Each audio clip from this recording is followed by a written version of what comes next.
What if I told you that the person you're working so hard to become is actually running away from who you are? Not toward anything, just away.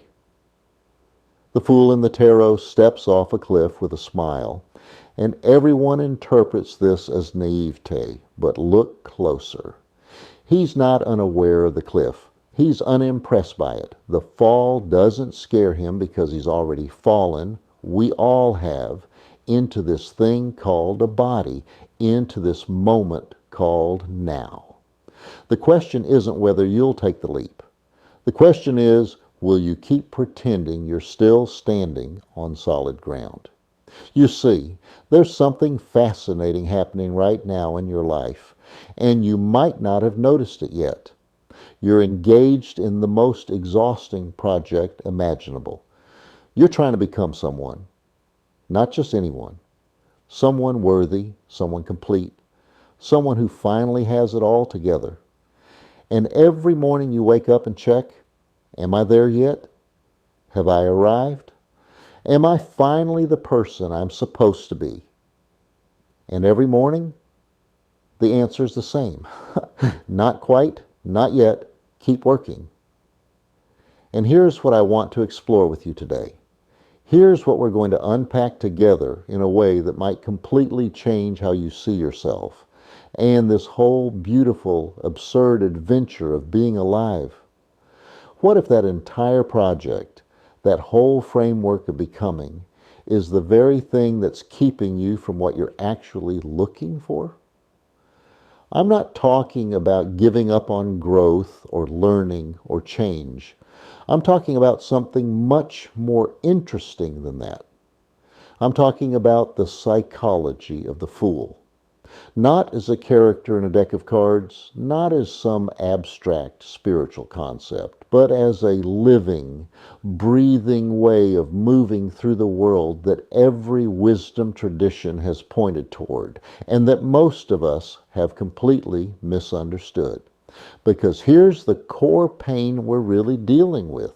The thing that's underneath all your self-improvement efforts and spiritual seeking and late-night anxiety. You're exhausted from performing. You're tired of trying to hold yourself together, of pretending you know what you're doing, of maintaining this image of competence and having it figured outness.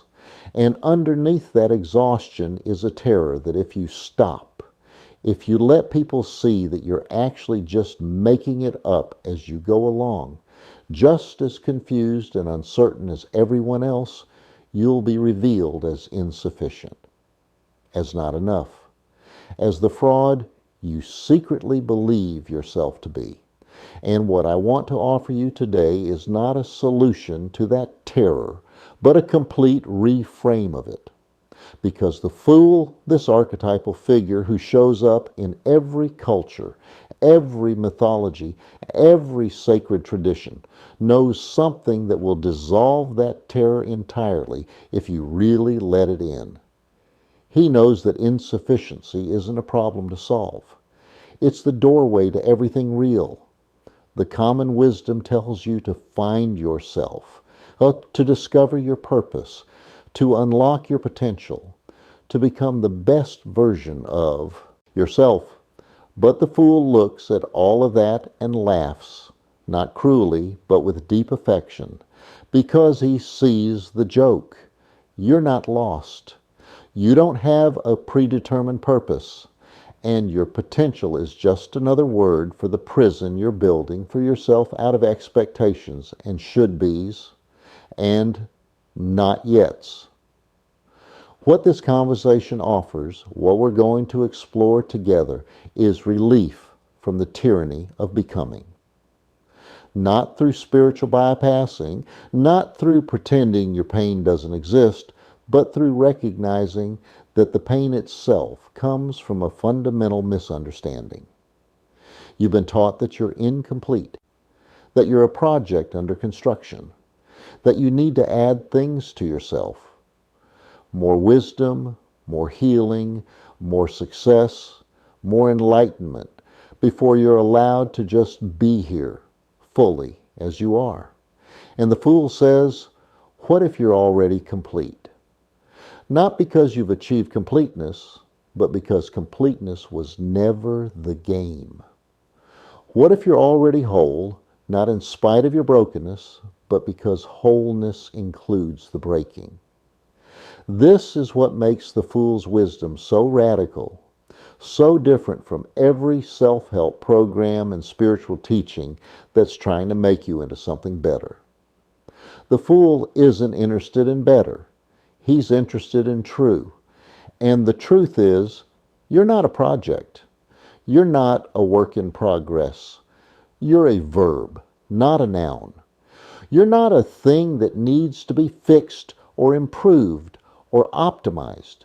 You're a happening, an event, a process of reality experiencing itself through this particular nervous system you call your life.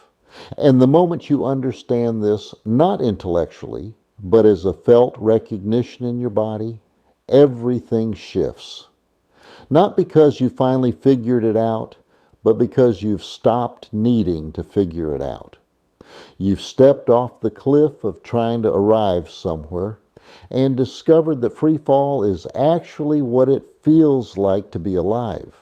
So that's what we're doing here today. We're exploring the psychology of the fool, not so you can become the fool. You can't become what you already are, but so you can remember. So you can recognize the part of you that's always been there, underneath all your efforts and striving, patiently waiting for you to get tired enough of pretending, to finally just show up as you actually are.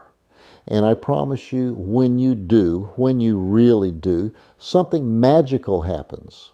Not magical like fairy tales, magical like reality, magical like the fact that you exist at all, that consciousness is reading these words, that the universe became aware of itself through your eyes.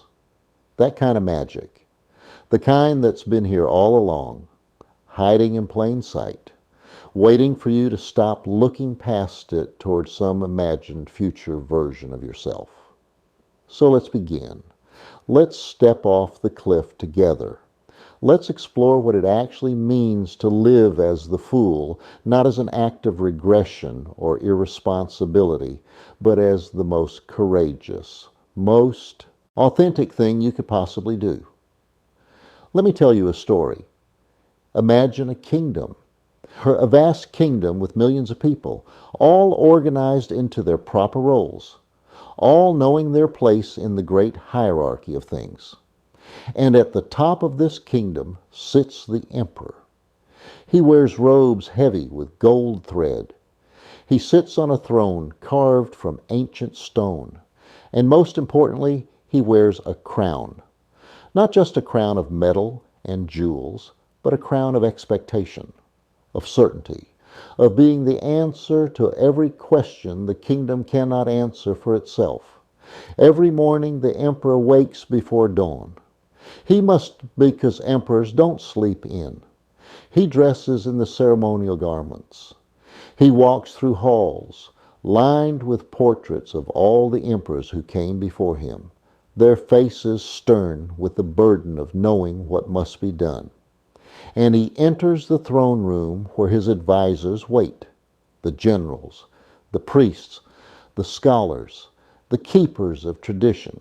And they come to him with questions. Should we go to war with the neighboring kingdom? What should we do about the drought? How should we punish the thief? What is the meaning of the prophecy? And the emperor, because he is the emperor, must have answers, not guesses, not uncertainties, answers, clear, decisive, unambiguous answers, because that's what emperors do. That's what everyone depends on. So he gives them, he pronounces his judgments with a steady voice. He makes his decisions with a firm hand. He performs the role that the crown demands, and everyone nods. Everyone writes down his words. Everyone goes out into the kingdom and says, the emperor has spoken, this is what we shall do. And this goes on for years, for decades. The emperor makes thousands of decisions. He shapes the lives of millions. He becomes, in the eyes of his people, the very embodiment of wisdom and authority. They look at him and they see certainty incarnate. They see someone who knows. But here's what they don't see. Here's what happens in the moments when the emperor is alone in his private chamber, when the crown is set aside and the robes are hung up and there's no one watching. He stands at the window looking out over his kingdom, and he feels it, a tremor of recognition that he spent his entire reign trying to suppress. The truth. I have no idea what I'm doing. Every decision I've made has been a guest dressed up as authority.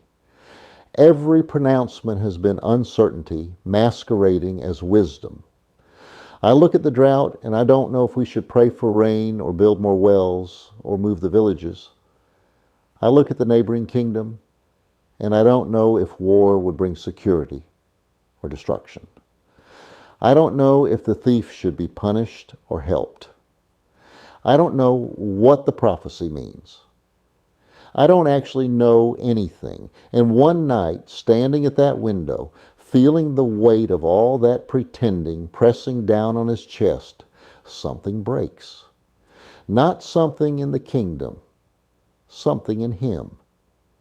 The dam of performance cracks.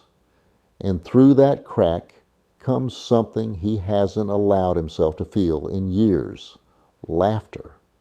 Deep, genuine, uncontrollable laughter. Not the laughter of joy, though there's joy in it.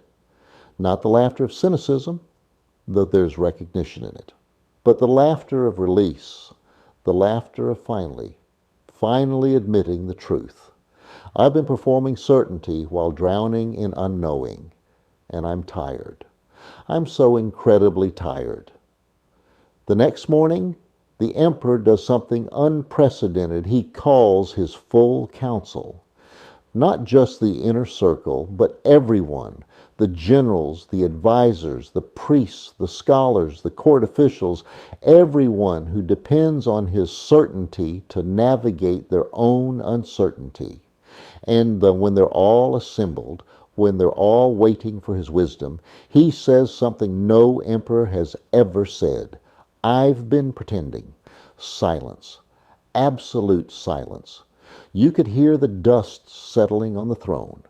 Every decision I've made, he continues, his voice steady but soft, has been a guest dressed up as authority. I've been performing certainty to give you comfort. But the truth is, I'm just as uncertain as you are. More uncertain, perhaps, because I carry the burden of pretending I'm not. And I can't do it anymore. I can't keep lying to you by pretending to know things I don't know. The council stares. Some of them look terrified. The kingdom needs certainty, they say. The people need to believe someone knows what to do. You can't just admit you don't know.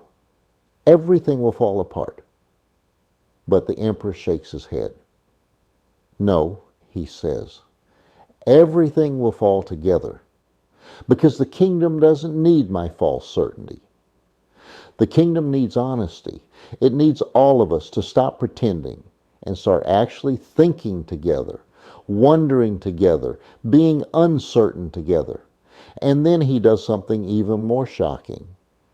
He removes his crown, and not to abdicate, not to abandon his responsibility, but to govern as he actually is. As a human being who doesn't know, who's trying to figure it out, who needs help. And here's what happens next, and this is the crucial part. Nothing collapses.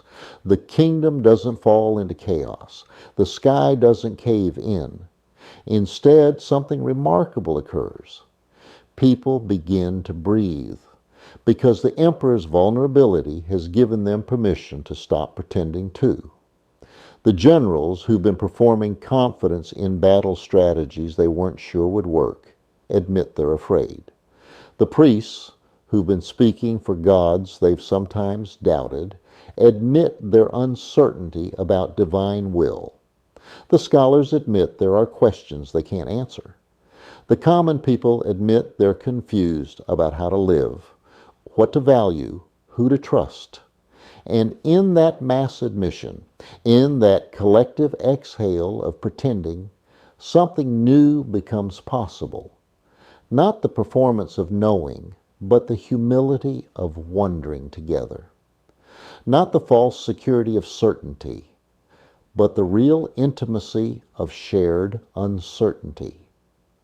The council meetings change entirely. Instead of waiting for the emperor to pronounce judgment, people start actually talking to each other. The generals and the priests discover they have insights that complement each other. The scholars and the farmers realize they're solving the same problems from different angles. Ideas emerge that no single person would have thought of because they come from the collaboration of honest uncertainty rather than the isolation of performed certainty. The kingdom doesn't become perfect. Problems don't disappear. The drought is still a challenge. The neighboring kingdom is still a complex situation. But something fundamental has shifted. The people are no longer waiting for someone else to know for them. They're taking responsibility for not knowing together, for figuring it out as they go, for being honest about the fact that life is uncertain, and that's okay. And the emperor, he's lighter now. The crown still rests on his head during ceremonies, but it doesn't weigh him down anymore, because he's not carrying the impossible burden of omniscience. He's just a human being doing his best, admitting when he doesn't know, asking for help, changing his mind when new information comes in. He's become, in the truest sense, a fool wearing a crown. And here's the insight. Here's what this story is really about. The emperor didn't become a fool. He stopped pretending he wasn't one. He didn't regress or abdicate his responsibility. He just removed the costume of false certainty and revealed what was true all along, that he's a human being, beautifully limited, wonderfully uncertain, perfectly imperfect. And that's the thing nobody tells you about the fool. The fool isn't someone who doesn't know anything. The fool is someone who's stopped pretending to know things they don't. The fool isn't irresponsible. The fool is the only one responsible enough to admit the truth. The fool isn't weak. The fool is the only one strong enough to be vulnerable. Because look, we're all performing emperorship in our own lives, aren't we? Maybe you're not ruling a kingdom, but you're performing certainty in your job, pretending to have it together for your kids, maintaining an image of competence for your partner, projecting confidence to your friends. And underneath all that performance is the same secret the emperor carried. You don't actually know what you're doing. None of us do. We're all making it up as we go along, pretending we have a plan, performing the role of someone who has their life figured out, and the performance is killing you. Not dramatically, not all at once, but slowly, steadily, like a weight you carry everywhere that gets heavier with every year.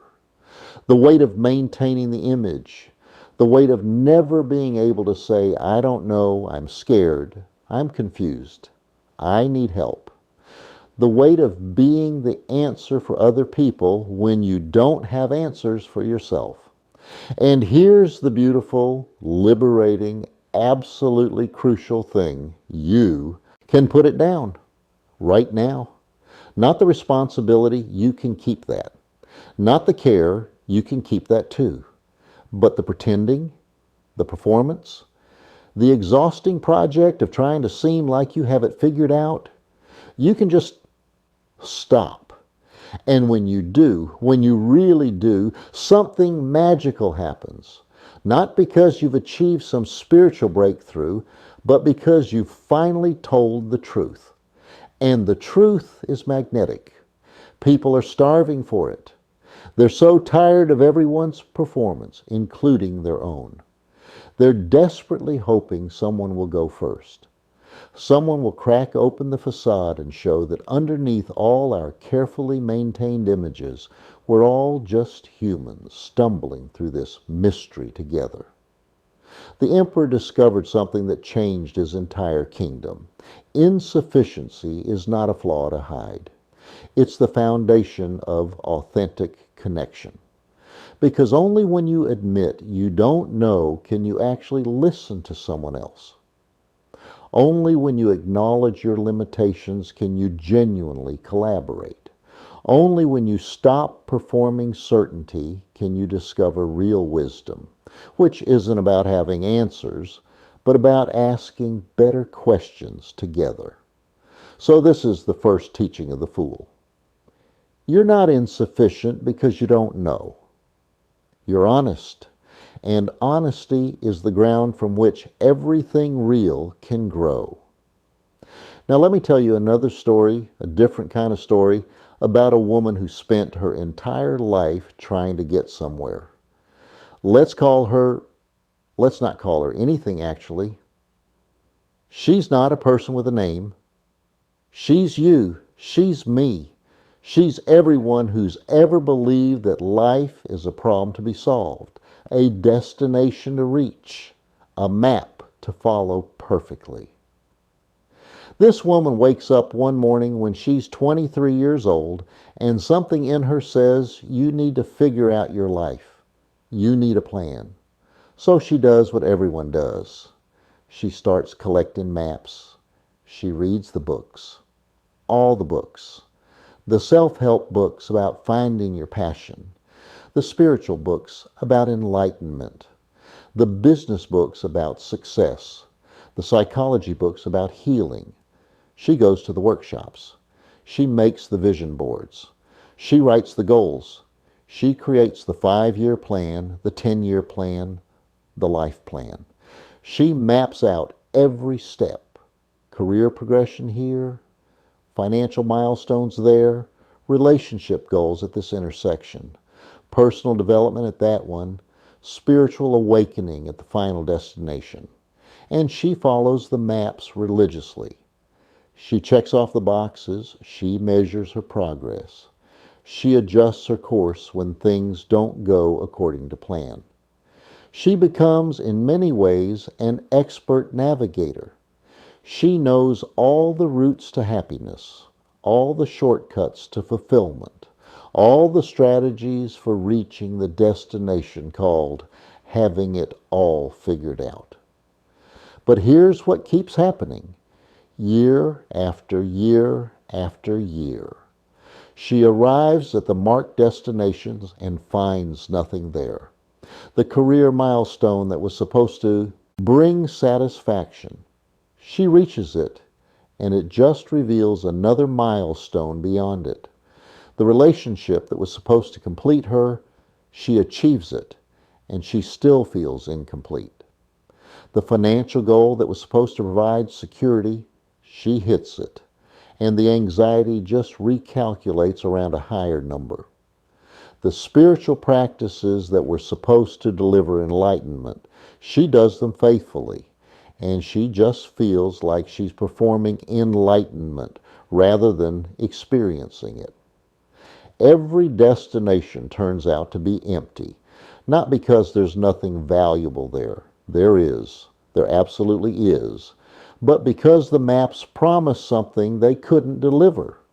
They promised that arrival would feel like arrival, that reaching the destination would feel like arriving home, and it never does. It just feels like standing at another point on a map, looking at the next destination, feeling the same sense of not quite there yet that she felt before. And this goes on for 30 years. 30 years of following maps, reaching destinations, feeling the brief spark of accomplishment. Then the immediate deflation when that accomplishment doesn't deliver the peace it promised. 30 years of thinking. Maybe I'm following the wrong map. Maybe I need a better plan. And maybe I'm not trying hard enough. Maybe the problem is me. Until one night, she's 53 now, sitting in her living room surrounded by all her collected maps, all her plans and goals and strategies and spiritual teachings. Something breaks. Not dramatically, not like a crisis, more like a quiet exhaustion that finally admits itself. She looks at all these maps spread out around her, maps to happiness, maps to success, maps to enlightenment, maps to love, maps to purpose, and she realizes the map is the problem, not the quality of the map, not which map she chose, the map itself.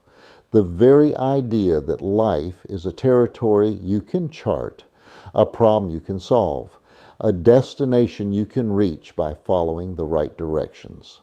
And in that moment, without quite knowing why she's doing it, she picks up one of the maps, an old one from when she was 23, full of goals she's long since achieved that didn't deliver what they promised. And she lights a match, not out of anger, not out of despair, out of curiosity. What if the map is what's keeping me lost? What if trying to navigate life with a predetermined route is exactly what's preventing me from seeing where I actually am? The map catches fire, and she feels terror, because that map represented certainty. It represented having a plan. It represented the comfortable illusion that she knew where she was going. And watching it burn means admitting, I don't know where I'm going. I've never known. I've just been following lines on paper, trying to reach destinations that don't exist the way I thought they would. But underneath the terror, something else stirs. Something she hasn't felt since childhood. Not happiness. She's chased happiness on 1,000 maps. Something else. Something prior to happiness, more fundamental than happiness. Aliveness. She lights another map. And another. And she's crying now, but not sad crying. Release crying. Truth crying. The crying that happens when you finally stop lying to yourself about something you've been lying about for so long, you forgot it was a lie. And as the maps burn, as the smoke carries away all those carefully laid plans and strategies and paths to perfection, she sits in the ashes of her certainty, and she does something she hasn't done in decades. She looks at where she actually is, not where she's supposed to be according to the map, not where she's trying to get to, where she is, right here, right now, this moment, this room, this breath, this mysteriously existing experience of being aware. And she notices things. The way the light comes through the window at this particular angle, at this particular time of day. The sound of traffic outside, which she spent 30 years tuning out because it wasn't on the map. It wasn't part of the plan. The feeling of her body in the chair, which she's barely inhabited because she's been so busy trying to get somewhere else. The vast, spacious awareness that's aware of all of this, that's been here all along, that she's completely ignored while searching for it on all those maps. And she starts to laugh. The same kind of laugh the emperor had, the laugh of recognition, because she sees it now, sees what she's been doing. She's been so busy traveling toward happiness, toward fulfillment, toward home, that she never noticed she was already there. That here, this unmapped, unplanned, unpredictable moment is what she's been trying to reach. That the journey she's been on wasn't taking her toward life. It was taking her away from it. The destination wasn't some future state of achievement or enlightenment. The destination was always this: being fully here, fully present, fully alive in the only moment that exists. And you can't get there by following a map, because maps are about going from here to there. And this is about being here. She doesn't know what she'll do tomorrow, doesn't know where she'll go, doesn't know what goals to set or what purpose to pursue. And for the first time in 30 years, she's not afraid of not knowing. She's curious. She's awake. She's here. The fool doesn't carry a map, not because he knows the way, but because he's discovered something far more interesting than knowing the way. The infinite richness of being exactly where he is, not as a stopping point on the way to somewhere else, but as the destination itself, as the entire point. And this is what the woman discovers in the ashes of her maps. Life isn't a problem to be solved. It's a mystery to be lived. It's not a territory you navigate toward a predetermined destination. It's an adventure where the point isn't arrival. The point is the adventure itself, the aliveness itself, the being here nowness itself. You're not trying to get somewhere. You're here. You've always been here. There's nowhere else to be. And the moment you stop trying to get somewhere else, you discover that here is infinite, that this moment, whatever it contains, joy or pain, clarity or confusion, success or failure, is the entire universe presenting itself to you as your life. The maps promised you that if you followed them correctly, you'd eventually arrive at a place where you'd be okay, where you'd be enough, where you'd be home. But you're already okay. You're already enough. You're already home. Not because you've achieved anything, but because okayness, enoughness, homeness, these aren't destinations. They're recognitions. They're seeing through the illusion that you're supposed to be anywhere other than where you are.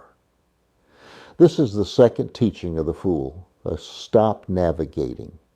Start inhabiting. The place you're trying to reach is the place you're standing in, and you can only see it when you stop looking past it. So we have these two stories now, these two mirrors reflecting the same truth from different angles. The emperor who stopped performing certainty. The woman who burned her maps. And both of them discovered the same thing. The fool isn't someone who doesn't care about life. The fool is someone who's stopped trying to control it, who stopped pretending to know where it's going, who stopped following someone else's directions about how it should unfold. And I want to be really clear about something, because this is where people often misunderstand what I'm talking about. I'm not saying you should quit your job or abandon your relationships or stop making plans or become irresponsible about your life. The fool isn't irresponsible. That's a complete misreading. The fool is the only one responsible enough to respond to what's actually happening, rather than what the plan said should happen. The fool plans, but holds the plans lightly. The fool sets goals, but doesn't make peace conditional on reaching them. The fool has preferences, but doesn't suffer when reality has other ideas. The fool is fully engaged with life, more engaged than the person following the map, actually. Because the fool is present to what is, not lost in thoughts about what should be. Let me go deeper into what this actually means. Let me show you the mechanics of how the fool's psychology actually works, because this isn't just philosophy. This is practical wisdom for living. First teaching, the wisdom of incompetence. You've been taught your whole life that mastery is the goal, that competence equals value, that the more expert you become at something, the more worthy you are. And there's truth in that. Skills matter. Experience matters. There's real value in developing mastery. But here's the paradox. The moment you become an expert, the moment you achieve mastery, you stop learning. You stop seeing. You start performing your expertise instead of being present to what's actually happening. You start relating to new situations through the lens of your past knowledge, which means you're always slightly out of touch with the newness of now. I've watched this happen in every field. The medical expert who's seen your symptoms before and stops listening to your specific experience, the spiritual teacher who's taught this lesson 100 times and stops being present to this particular student, the artist who's mastered a technique and stops seeing what's fresh and alive in the moment. They're all performing their expertise, executing their mastery, rather than being genuinely responsive to what's emerging. The fool doesn't refuse competence. That's not the point. The fool refuses to make competence into an identity, refuses to become someone who knows. Because the moment you become someone who knows, you've closed yourself off from knowing anything new. You've traded aliveness for authority. Think about the last time you felt truly alive, really alive, not just entertained or distracted or moderately pleased, but genuinely, electrically, vividly alive. I would bet money it wasn't when you were executing something you'd mastered. It was when you were slightly out of your depth, when you were improvising, when you didn't quite know what you were doing, and you had to be fully present, fully attentive, fully responsive to what was happening in real time. That's not a bug in your psychology. That's the feature. Aliveness lives in uncertainty. Presence lives in not knowing. The fool knows this, so he deliberately stays at the edge of his competence where life is fresh, where he has to actually pay attention rather than run on autopilot. And here's what this means practically. Maybe you stop performing expertise you don't genuinely feel. Maybe you start saying, I don't know when you don't know, instead of bullshitting your way through. Maybe you approach situations you think you've mastered with beginner's mind, as if you're seeing them for the first time. Maybe you choose the conversation that makes you a little uncomfortable over the one where you can perform your usual persona. Maybe you take on the project that scares you a little instead of the one where you can coast on past knowledge. Not because you're trying to be incompetent, but because you're choosing aliveness over performance, presence over authority, real learning over the appearance of having learned. The fool looks at your carefully constructed expertise and says, that's wonderful. You've learned a lot. Now put it down and see what's actually here. Not because what you've learned is wrong, but because life is always more than what you've learned about it. And you can only meet that more when you're willing to not know again. Second teaching, the 0 point. Every spiritual tradition has this concept, though they call it different things. Beginner's mind in Zen, emptiness in Buddhism. The Tao that cannot be named in Taoism. The void in mysticism. Fana in Sufism. The cloud of unknowing in Christian mysticism. They're all pointing to the same recognition. That 0 is the most powerful position. And this sounds abstract until you realize something about mathematics, about reality itself. 0 is the only number from which all other numbers emerge. It's not nothing, it's potential. It's pure possibility. It's the space in which everything can arise. The fool stands at 0. Not because he's achieved nothing, not because he's given up, but because he's released his grip on the identity he thought he was. He's let go of the accumulation. He's returned to the beginning, to the place before he knew anything, before he became anyone, before he had any story about who he was supposed to be. And from that 0 point, everything becomes possible again, because you're not dragging your entire history behind you like chains. You're not trying to protect the person you've built. You're not defending past decisions or maintaining consistency with an outdated self-image. You're just here, fresh, new, available to whatever wants to emerge through you in this moment. Let me make this concrete. Every identity you're clinging to, successful person, good parent, spiritual seeker, intelligent individual, caring friend, whatever roles you've taken on, these are stories you're telling. And stories are useful. They help you navigate social reality, maintain relationships, make decisions. I'm not saying throw them all away and live in some identityless void. But here's what I am saying. You're not your story. You're the awareness that's aware of the story. You're the space in which the story unfolds. And you can put the book down whenever you want.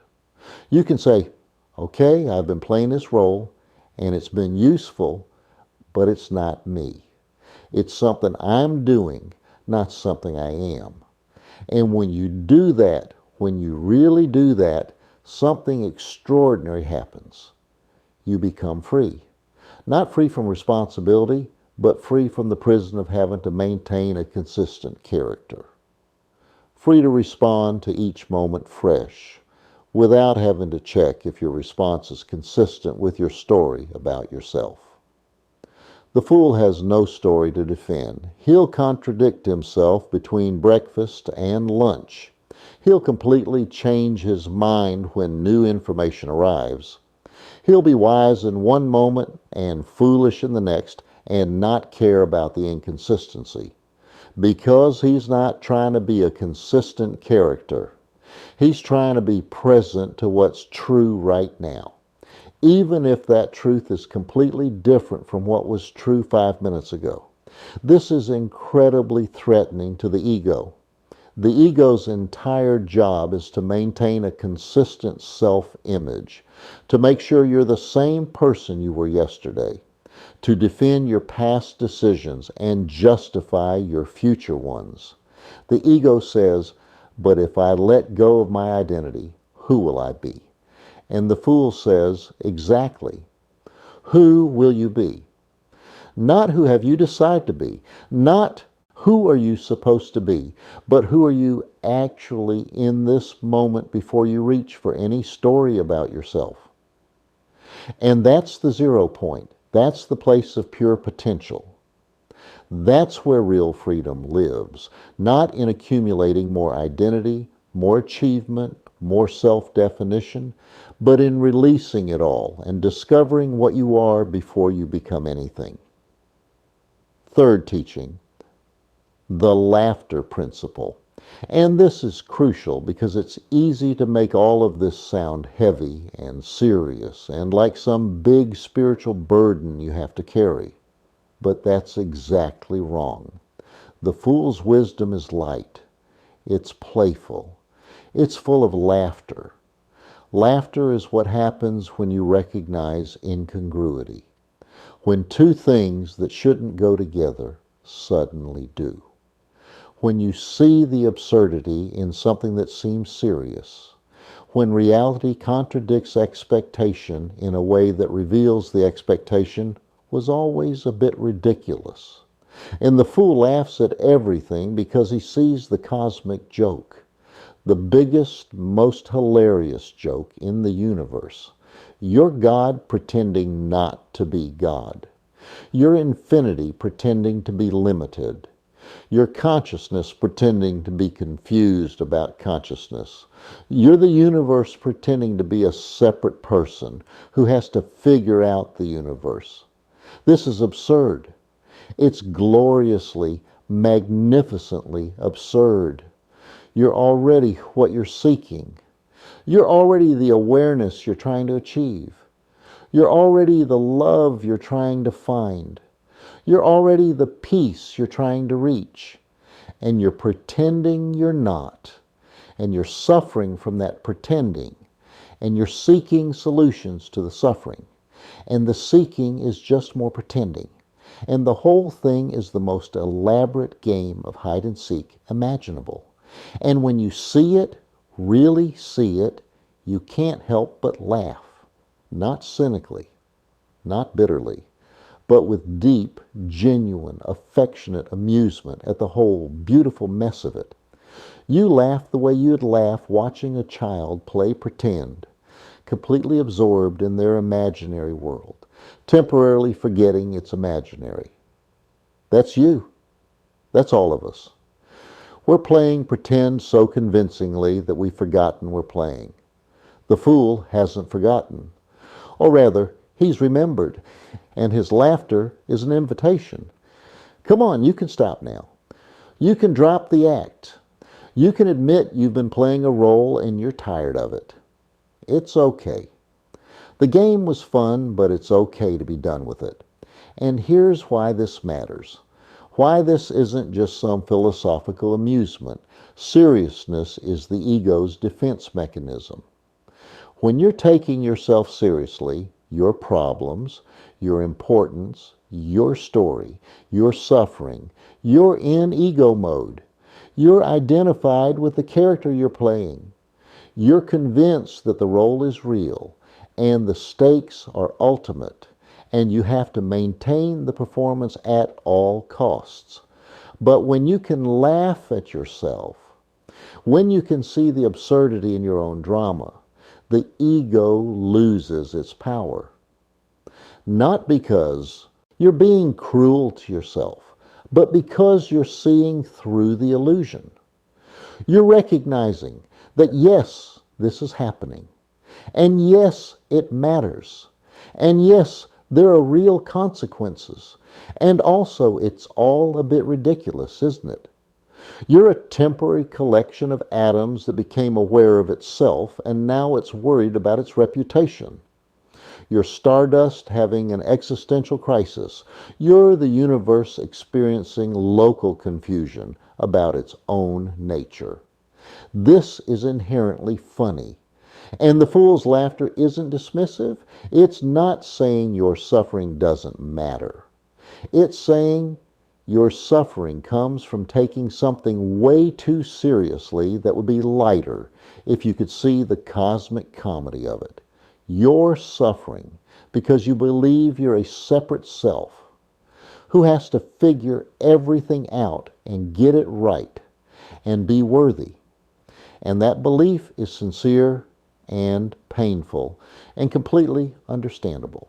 And also, it's hilarious because you're not separate. There's nothing to figure out. You can't get it wrong, and you were always worthy. So try this. Next time you're in the middle of taking yourself too seriously, your problems, your achievements, your rightness, your wrongness, your whole situation, zoom out for a second. Imagine watching yourself from space, or from 100 years in the future, or from the perspective of the universe itself. Does it still feel so heavy? Or does it start to feel a little absurd? Not meaningless, just absurd. And absurdity is sacred. It's the crack through which the light gets in. It's how you remember you're playing a temporary role in an eternal drama, and neither the role nor the drama is who you actually are. Fourth teaching. The cliff is a choice. In the tarot, the fool is always depicted stepping toward a cliff, and everyone focuses on the cliff. They say, look, he's about to fall. He doesn't see the danger. He's naive. But look at his face. He's not afraid. He's not unaware. He's unimpressed, because he knows something that fear tries to make you forget. The cliff is a metaphor for every single moment. Every moment you're stepping into the unknown. Every breath is a free fall. Every heartbeat is a leap off a cliff into the next heartbeat. You're always already in free fall. You've never not been. You just pretend otherwise. You create the illusion of solid ground. You say, this relationship is stable. This job is secure. This identity is fixed. This future is predictable. and you arrange your entire life around maintaining that illusion, around building more solid ground, around making the free fall feel less like falling. But it's all fiction. The ground beneath your feet is spinning through space at 1,000 miles an hour. Your cells are dying and regenerating every moment. Your thoughts are arising and dissolving like waves. Or your emotions are flowing through you like weather. Everything you think is permanent is actually a process. Everything you think is solid is actually fluid. Everything you think is stable is actually dancing. The fool knows this. So he stops pretending. He stops bracing against the fall. He relaxes into it, not recklessly. He's not trying to fall, but without resistance. He accepts that life is inherently uncertain, fundamentally unpredictable, completely beyond control. And instead of being terrified by that, he finds it exhilarating. Because here's the thing about free fall. It only feels like falling when you're resisting it. When you're trying to grab onto something solid, trying to stop the fall, trying to make things stable and fixed and certain. But when you stop resisting, when you let yourself fall, something shifts. It stops feeling like falling and starts feeling like flying. You're still in motion. You're still moving through uncertainty, but you're not fighting it anymore. You're surrendering to it. And surrender doesn't mean giving up. It means giving in to what already is. It means releasing the exhausting effort to make reality be other than it is. Let me make this practical. Think about all the ways you try to create security in your life. The money you save, the insurance you buy, the relationships you maintain, the reputation you protect, the health habits you follow. And I'm not saying those things don't matter. They do. They're reasonable ways to navigate life, but notice what happens when you make security the goal. When you arrange your entire life around trying to guarantee certain outcomes. When you avoid risk, play it safe, stay in your comfort zone, choose the known over the unknown. What happens is you slowly suffocate. You trade aliveness for safety. And the safety is an illusion anyway because life is inherently insecure. The fool takes the opposite approach. He accepts insecurity as a given. He knows he can't guarantee any outcomes. He knows everything could change tomorrow. And instead of letting that paralyze him, he lets it liberate him. If everything could change tomorrow anyway, why not live fully today? Why not take the risk, have the conversation, make the art, speak the truth, follow the curiosity? And here's the profound thing. When you stop trying to control outcomes, when you stop bracing against the free fall, you actually become more capable of responding to whatever happens. Because you're not wasting energy on resistance. You're not lost in anxiety about the future. You're here, present, available to what is. The cliff isn't something to avoid. The cliff is every moment. And the fool steps off at every moment with a smile, not because he's certain he won't fall, but because he's realized falling is just another word for being alive. Fifth teaching. The beggar king. The fool owns nothing and needs nothing. And this makes him richer than the king. Because need is suffering. The moment you need something to be happy, the moment you require certain conditions to be okay, you've made yourself hostage to circumstances beyond your control.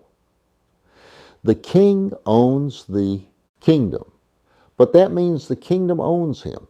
He needs his wealth. He needs his power. He needs his reputation. And those needs make him vulnerable. He lives in constant fear of losing what he has, of not being enough, of others discovering he's not as secure as he appears. The fool has nothing to lose, not because he's lost everything, but because he never grasped anything in the first place. He enjoys things when they're here. He lets them go when they leave. He doesn't confuse possessing something with being someone. And this is incredibly subtle because it's not about rejecting the world. It's not about becoming ascetic or minimalist or renouncing pleasure. The fool isn't against wealth or relationships or success. He's against the neediness that makes those things into prison cells. You can enjoy wealth without needing it. You can love someone without needing them to complete you. You can pursue success without needing it to validate you. You can have preferences without needing your preferences to be fulfilled in order to be okay. This is the fool's freedom. Let me give you a direct example from your life. Think about something you want right now, really want. Maybe it's a relationship. Maybe it's a certain amount of money. Maybe it's recognition for your work. Maybe it's healing from something painful. Really feel into that wanting. Now ask yourself, do I want this or do I need this? Do I desire this as something that would be wonderful if it happened? Or do I require this in order to be okay? Am I saying this would add to my life? Or am I saying I can't be happy without this? That difference is everything. Wanting is beautiful. Wanting is alive. Wanting is how you engage with the world, or how you create, how you love. But needing is suffering. Needing means you've given your peace away to circumstances. You've said, I won't be okay unless this happens, and now you're hostage. The fool wants lots of things. He's engaged with life, pursuing goals, creating, building, loving. But he doesn't need any of it. He's already okay. He was okay before he had anything, and he'll be okay if he loses everything. Because his okayness isn't conditional. It's constitutional. It's what he is, not what he achieves. And this isn't spiritual bypassing. This isn't pretending you don't have real needs for food, for shelter, for connection, for safety. Those are legitimate needs. But even those aren't needs for happiness. They're needs for survival. You can meet them and still be unhappy if you're needing things beyond survival to be okay. The fool has discovered that okayness is prior to circumstances. It's what you are before anything happens.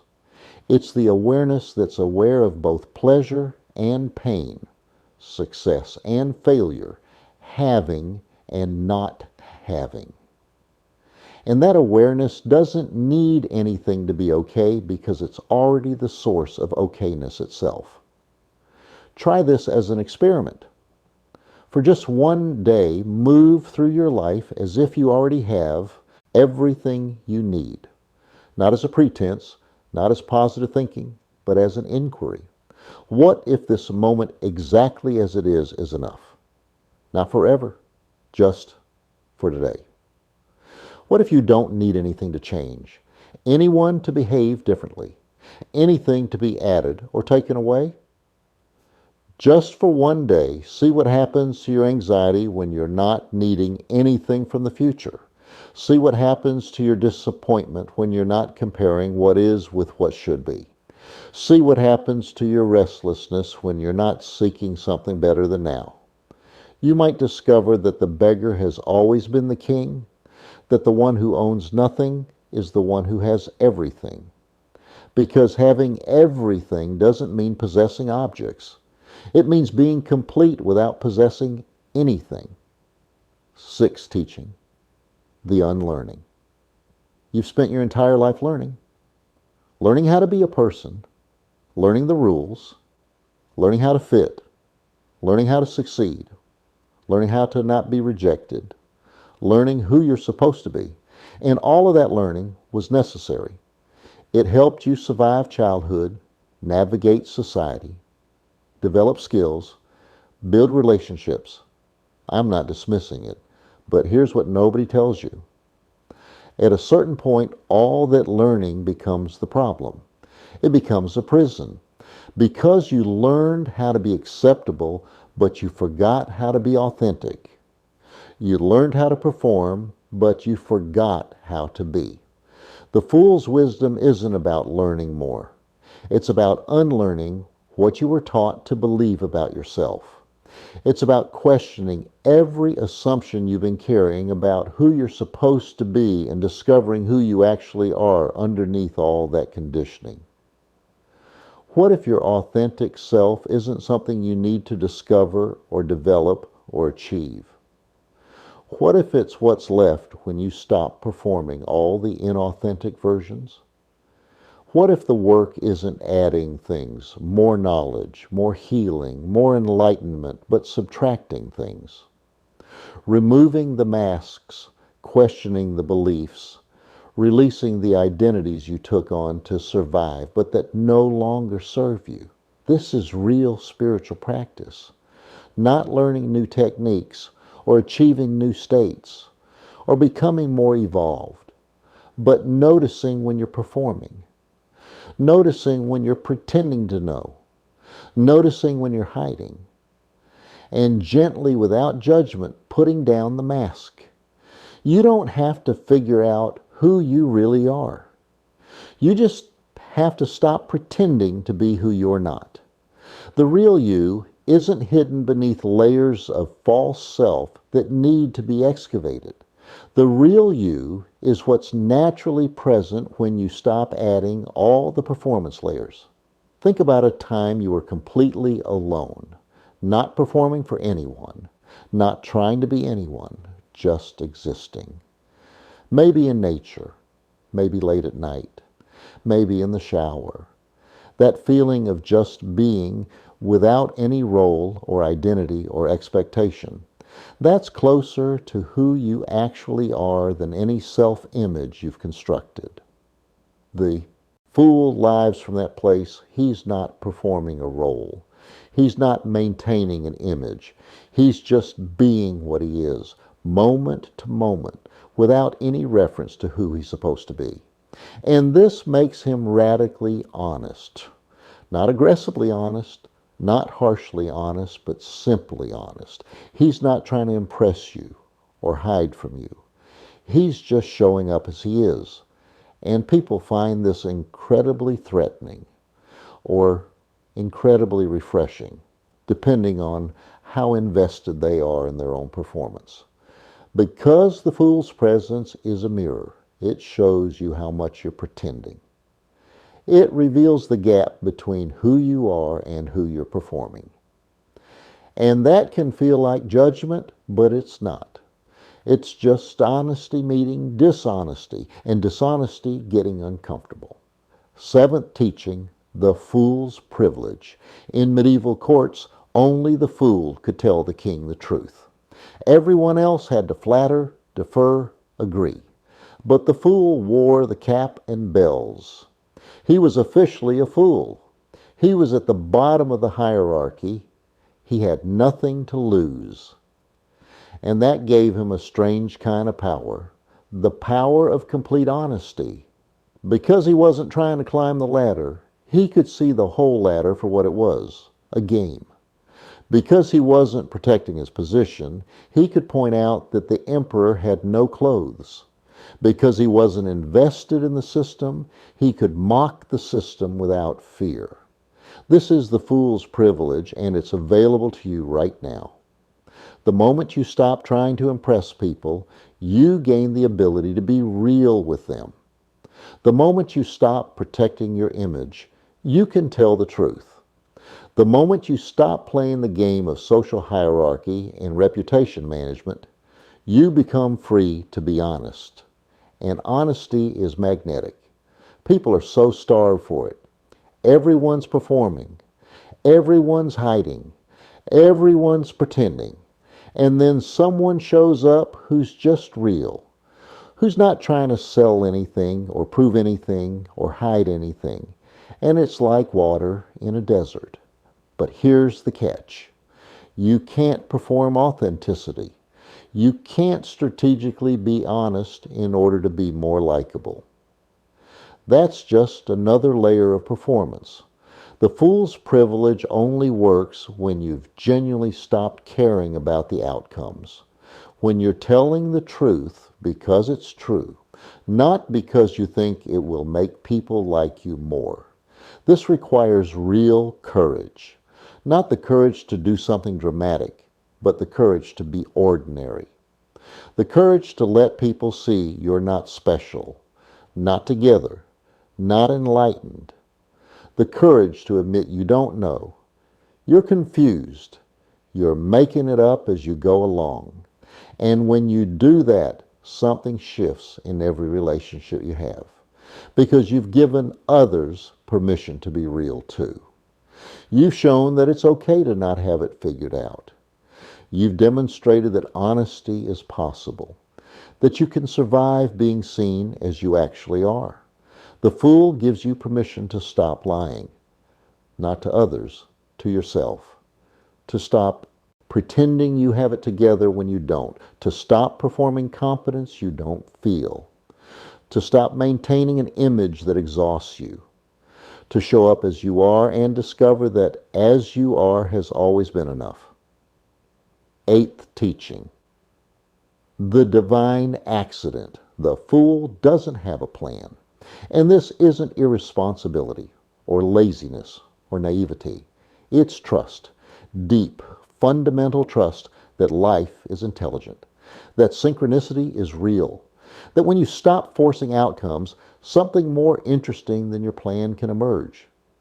We think planning equals control. We think if we map everything out, anticipate every obstacle, prepare for every contingency, we can make our lives work out the way we want. And sometimes that's true. Sometimes plans work. But often, more often than we like to admit, the best things in our lives came from accidents, coincidences, unexpected turns. The relationship that changed you wasn't on your list of criteria. The career opportunity that opened everything up came from a random conversation. The insight that shifted your perspective arrived when you weren't looking for it. The healing you needed happened through something you didn't plan. Life is intelligent in ways your planning mind isn't. The universe has a sense of humor, a sense of timing, a sense of what you need even when you don't know you need it. And the fool knows this. So he holds his plans lightly. He has intention, sure. He has preferences, but he's not attached to any of them. He's open to something better than his plan showing up. This is incredibly difficult for the control-oriented mind. The mind says, but if I don't plan, if I don't control, chaos will reign. Everything will fall apart. I'll fail. I'll be lost. But the fool says, you're not in charge anyway. You've never been in charge. You're just one tiny part of a vast intelligence that's been orchestrating reality for billions of years.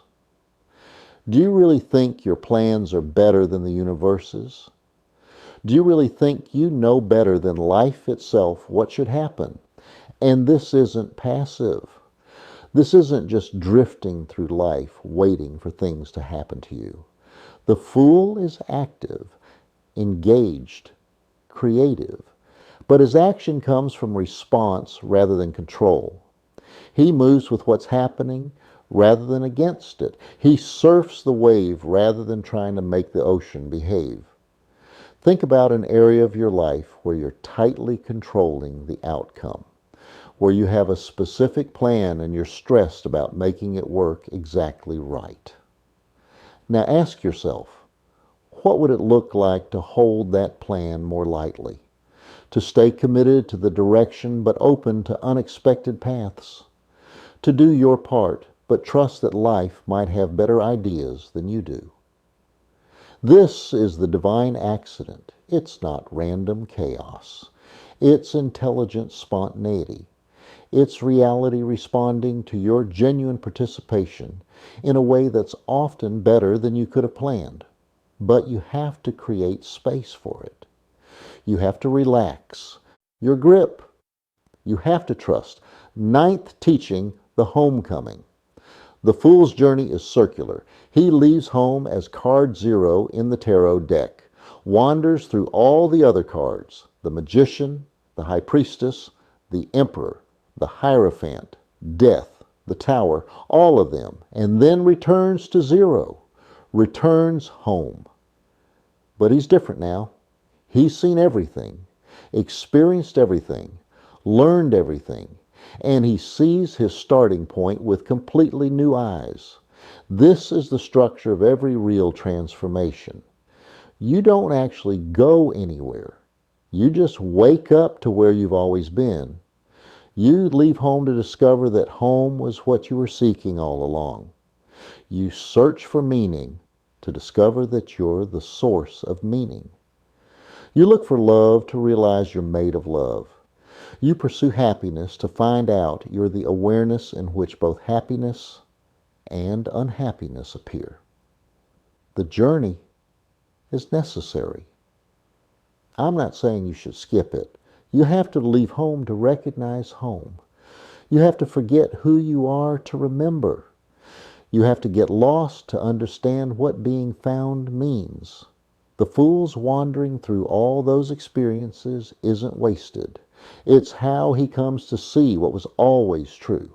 But here's the crucial thing. The destination isn't somewhere else. The destination is here, now, exactly where you are. Not here as a concept, here as lived experience. This breath, this sensation, this moment of awareness, being aware. You've been searching for homes in achievement, in relationship, in purpose, in enlightenment. But home isn't a place you arrive at. Home isn't a state you achieve. Home is what you are. It's awareness itself. It's the consciousness that's reading these words right now. And you can't leave it. You've never left it. You can only forget that you're in it. The fool reminds you, stop searching. Not because you found it, but because you're standing in it. You've always been standing in it. The ground you're looking for is the ground you're standing on. The peace you're seeking is the awareness that's seeking. The love you're trying to find is the consciousness that's looking. And the moment you stop running towards some imagined future where you'll finally have arrived, you feel it. The ground was always here, solid, present, unshakable. Not because circumstances are stable, they never are, but because you, as awareness, as consciousness, as the space in which experience happens, you are stable. You are home. So now, having explored all these teachings, having walked through the fool's psychology from different angles, let me give you some practical ways to actually live this. Because wisdom without application is just philosophy. And the fool isn't interested in philosophy. He's interested in life. First practice, the I don't know meditation. This is simple but profound. Once a day, sit for just 3 minutes. Set a timer if you need to. And practice saying either out loud or silently, I don't know. I don't know who I am. I don't know what I'm doing. I don't know where I'm going. I don't know what will happen. I don't know what anything means, not as a confession of failure, not as despair, but as a statement of truth, as a recognition of reality, as a release from the burden of pretending to know things you don't actually know. Your mind will resist this. It will say, but I do know some things. I know my name. I know what I'm doing today. I know where I'm going. And that's fine. Let that resistance arise. Notice it. And then come back to the practice. I don't know. Because beneath all the surface knowing, your name, your plans, your familiar patterns, there's a deeper truth. You don't actually know who you are at the most fundamental level. You don't know why you exist or what existence is. You don't know what awareness is or why there's something rather than nothing. You don't know where your thoughts come from or what happens when you die. You don't know. And letting yourself feel that, really feel it, creates something crucial. Space. Space for reality to be what it is rather than what you think it should be. Space for truth to emerge that doesn't fit your categories. Space for the universe to surprise you. Most of your anxiety comes from pretending you know things you don't. Your mind generates false certainty to protect you from the vulnerability of not knowing. But that false certainty becomes a cage. It makes you rigid, defensive, closed. This practice interrupts that. It cracks open the cage. It creates a gap in your knowing where something truer than your thoughts can shine through. You might feel scared at first. That's normal. The mind interprets not knowing as danger. But underneath the fear, if you stay with it, there's often a kind of lightness, a relief, a permission to stop holding it all together, to stop pretending, to stop carrying the weight of certainty. Try it for a week, 3 minutes a day. I don't know. And notice what happens to your relationship with life when you're honest about not knowing. Second practice, the one breath reset, or throughout your day, whenever you notice yourself performing, trying to impress someone, hiding something about yourself, managing someone's perception of you, pretending to know something you don't. Pause. Stop whatever you're doing for just one breath. A one conscious inhale and exhale. And in that breath, ask yourself, what if I just stopped right now? What if I showed up as I actually am in this moment? You don't have to act on it every time. This isn't about shocking people with radical honesty or blowing up your life with truth bombs.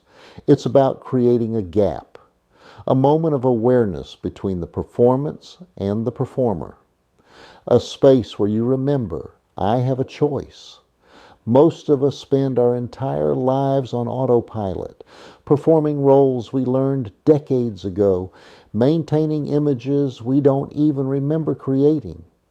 We do it unconsciously, habitually, constantly, and we never notice.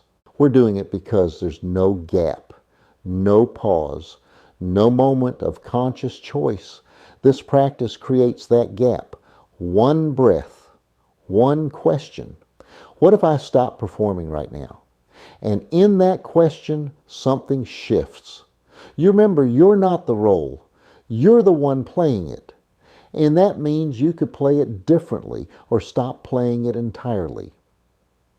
Over time, something beautiful happens.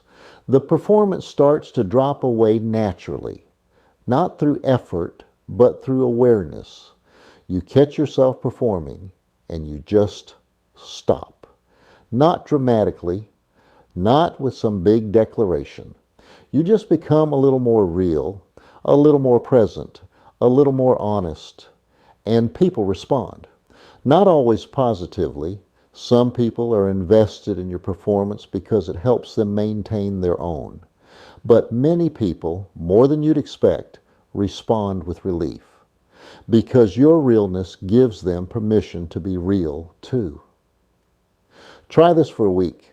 Every time you notice yourself performing, one breath, one question.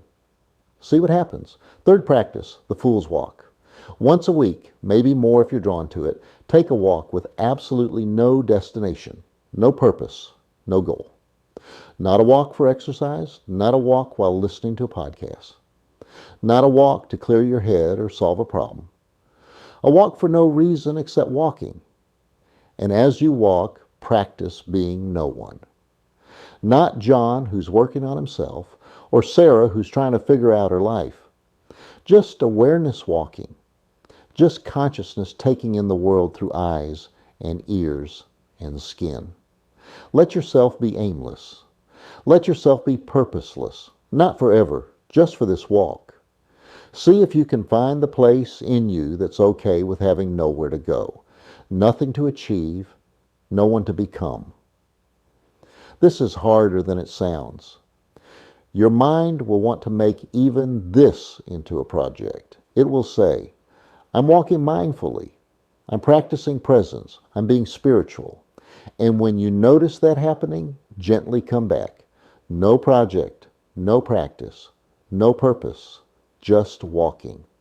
Because here's what you'll discover. Purpose is overrated. Presence is underrated. And when you stop trying to get somewhere, you start noticing where you are. The texture of the air, the quality of light, the sound of your footsteps, the feeling of being in a body, the mysterious fact of being conscious at all. And you realize this is what you have been looking for. Not some future state of accomplishment or enlightenment, but this, the simple, ordinary, extraordinary experience of being alive, right here, right now, for no reason except that you are. The fool walks like this all the time, not because he's achieved some special state, but because he's stopped using his life as a means to an end. He's stopped treating now as a stepping stone to later. He's here, fully, in the only place anyone ever actually is. Try it this week. One walk with nowhere to go, and see what you find when you stop looking for anything. Fourth practice, the permission slip. This one's concrete, almost childishly simple, but don't underestimate it. Get an actual piece of paper. Write at the top, permission slip, and then write, I, your name, give myself full permission to not have it figured out, to be uncertain, to not know what I'm doing, to be confused, to be in process, to be human, to show up anyway. Sign it, date it, and put it somewhere you'll see it regularly. On your bathroom mirror, on your desk, in your wallet, somewhere it will catch your eye when you're deep in the performance of having it together. Because here's what's happening. You're waiting for someone to give you permission to be human. Your parents to say it's okay to not be perfect. Your partner to say it's okay to not have all the answers. Society to say it's okay to be uncertain. God to say it's okay to be you. But no one's coming. No one can give you that permission except you. Because the permission you need isn't from an external authority. It's from yourself. You need to give yourself permission to be what you already are. Human, limited, uncertain, in process, perfectly imperfect. Writing it down makes it real. It takes it from concept to commitment. It's a contract you're making with yourself. I will not require myself to be more than human. I will not punish myself for not knowing. I will not exile myself for being in process. And every time you see it, you'll feel something. Maybe just a small easing, maybe a deep exhale, maybe a little crack in the armor of perfectionism you've been wearing. But you'll feel it. Relief. The relief of being granted permission to be exactly what you are. Try it today. Write your permission slip and notice what shifts when you're officially allowed to be human. Fifth practice, the gratitude of not knowing. At the end of each day, take just a moment to name one thing you're grateful for that you didn't expect. Something that surprised you. Something that wouldn't have happened if your plan had worked out exactly as you wanted. This is different from regular gratitude practice. Most gratitude work focuses on what you wanted and got. Your health, your relationships, your accomplishments. And that's valuable. But this practice is specifically for what you didn't want or didn't plan for and got anyway, and then discovered it was better than what you had planned. The meeting that got canceled and freed up time for something more important. The relationship that didn't work out and created space for one that does. The job you didn't get that pushed you toward work you actually love. The illness that slowed you down and taught you what matters. The failure that opened a door you didn't know existed.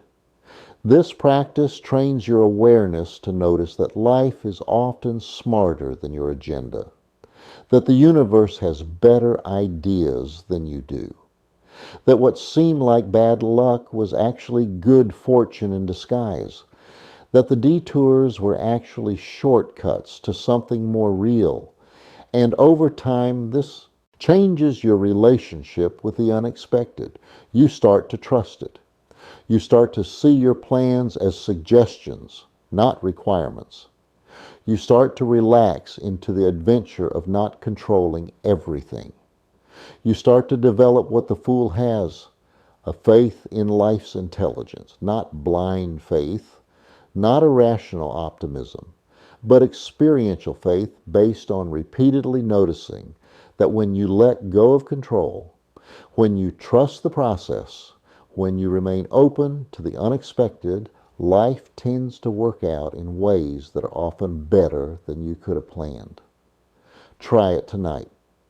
One thing you're grateful for that didn't go according to plan, and keep noticing. Keep building evidence that life knows what it's doing, even when you don't. So we've covered a lot of ground together. We've explored the Fool's psychology from many angles, through stories, through teachings, through practices. And I want to come back now to where we started to close this circle, to bring us home. Remember the question I asked at the beginning? Will you keep pretending you're still standing on solid ground? That question isn't rhetorical. It's the most important question you can ask yourself. Because your entire experience of life changes based on how you answer it. If you keep pretending, keep performing certainty, keep maintaining the image, keep trying to be someone you're not, you'll keep suffering. Not because you're doing anything wrong, but because pretending is inherently exhausting. It's a full-time job. It requires constant vigilance. It prevents you from ever relaxing, ever being real, ever showing up as you actually are.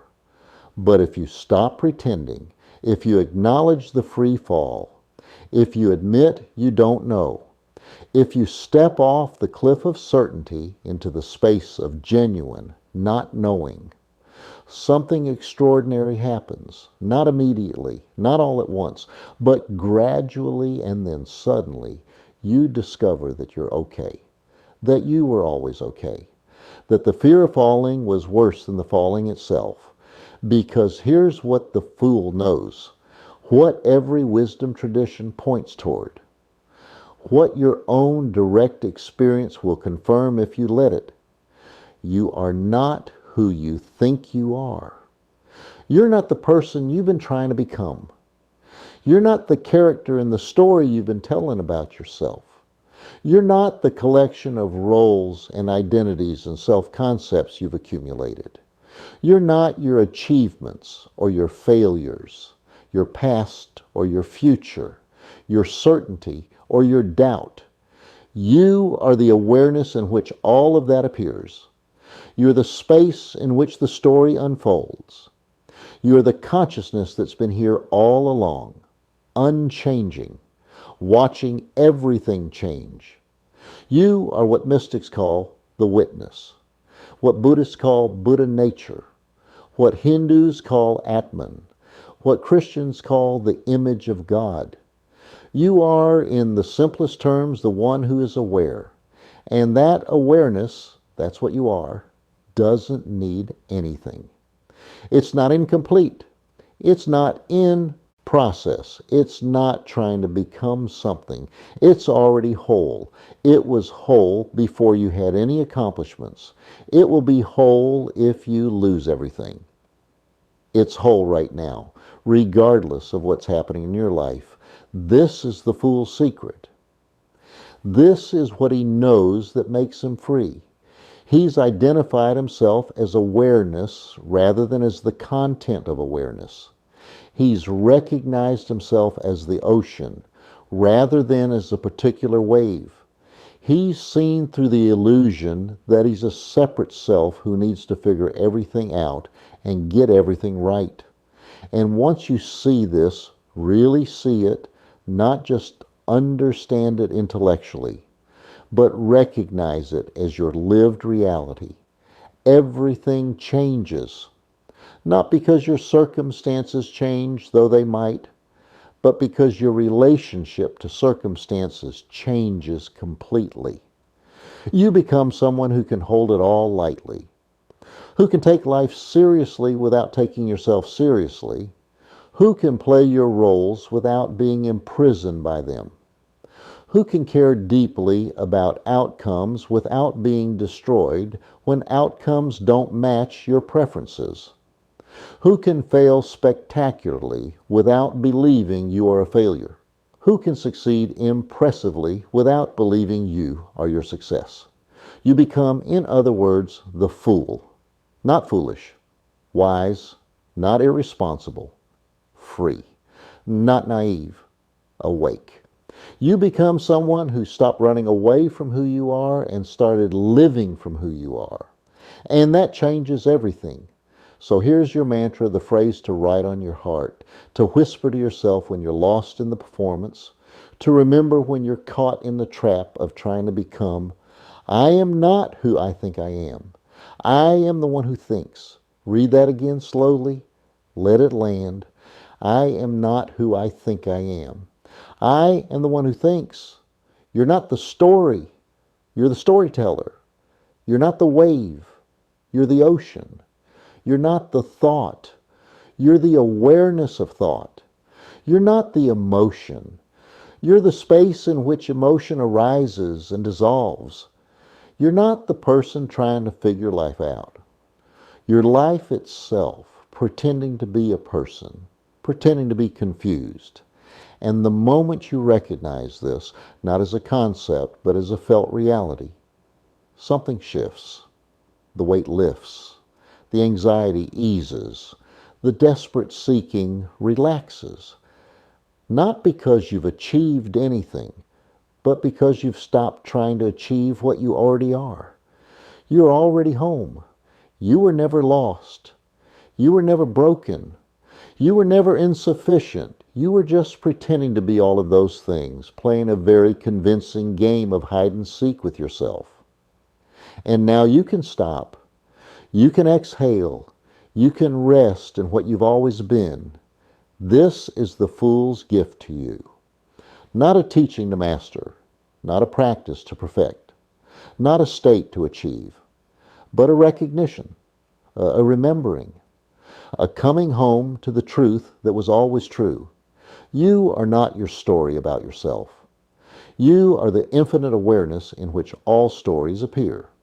And from that recognition, you can live differently, more lightly, more freely, more lovingly, more honestly. Not because you've become someone better, but because you've stopped trying to be anyone at all. You've just started being what you are, which is enough. More than enough.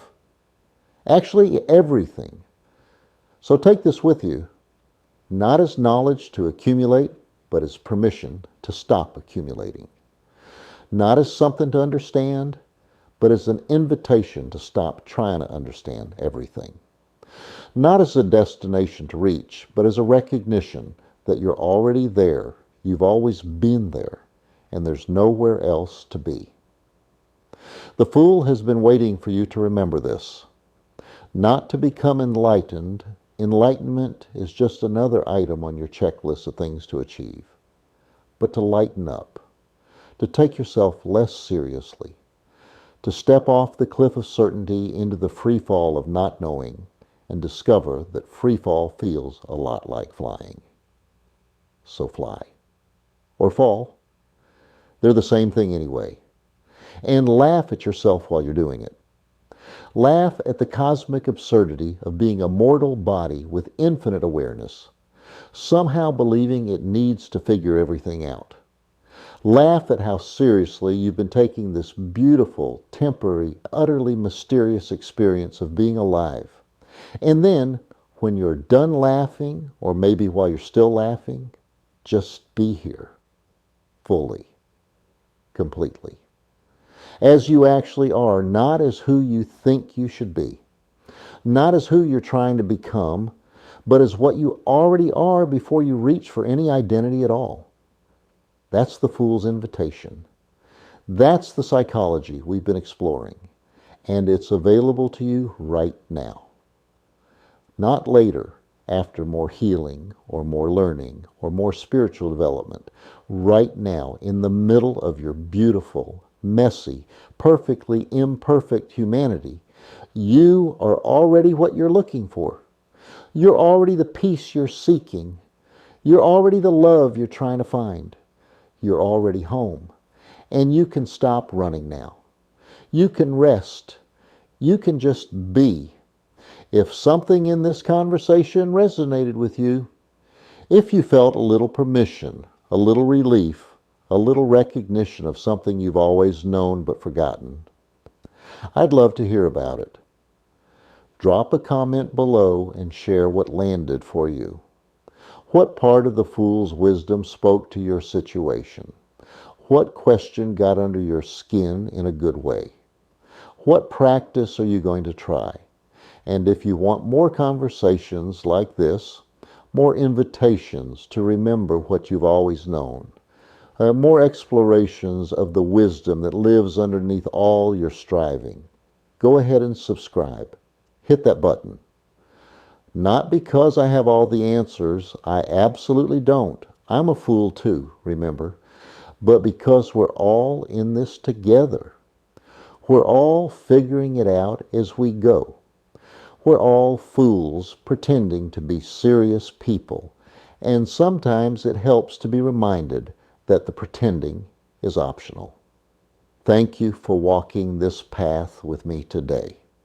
Thank you for your attention, your openness, your willingness to question the stories you've been living by. Thank you for considering the possibility that you're already what you're seeking, that you're already home, that the journey you're on is circular, and you've been at the destination all along. Now go. Go lightly. Go curiously. Go without a map, without a plan, without any certainty about where you're headed. Go as the fool goes, with empty hands and a full heart, with a smile for the abyss and a laugh for yourself, with permission to not know and courage to be here anyway. Go and discover what happens when you stop pretending you know where you're going. You might just arrive exactly where you've always been. You might just recognize yourself as the awareness that's been aware this whole time. You might just come home to the only home that exists, this moment, this breath, this mysterious presence of being alive. And that, my friend, is more than enough. It's everything. Thank you. Be well, and remember, you're already the fool. You always have been. Now you just get to live like it.